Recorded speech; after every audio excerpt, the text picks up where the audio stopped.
Ministre provincial Terozo Lengazali ko continuer musala na ye ya Salongo azaki na commune Ngalema lobby le ki gogo yongolo simasima na ye na commentaire ya pasteur Bonapo na compte ya Lingala Fasi.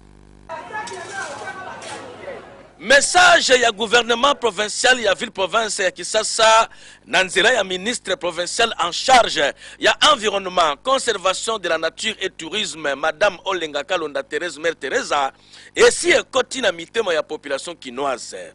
Botala ndenge ba mama ya ONG Femmes Debout Dengalema bazali ko kombola avenue Mama Yemo awa na quartier Binza Ozone avec impact na idéologie na volonté moko nanu ezala te. Bongo toujours na avenue Mama Yemo ba jeune ya quartier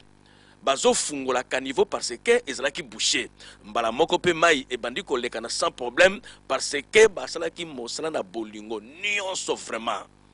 Na souci ya kokomisa Kisasa propre, Mère Teresa akitaki lisusu na aéroport ya Njili pona kosala suivi. Botala ndenge ba volontaire oyo bazali kolongola ba sachet parce que plus de sachet na ville ya Kisasa. Tomoni ke soki mbule noki babeleza ko fanda na balabala wata ko bongisa bala ki te to initiation biso moko to kitaka sur le terrain pour biso moko to fa sur le terrain dans dozo tika boye tomoni balabala o babimiseli yango mbongo so to tiki ba tele ba poto ezo puka sur balabala eza su ko bebisa su bakasi pole za ko pesa sur l'état asonga sima na loka sala ki ndeko ya Congo preuve à l'appui que Kisasa il faut engenga botala ndenge ba kombolaki avenue Moulele Pierre na Gombe Pelingwala butu parce que assainissement ya Kisasa ezali kambo ya moto nyonso fo ville yo et kuma pe lokola mputu ville qui vivra verra. Yasa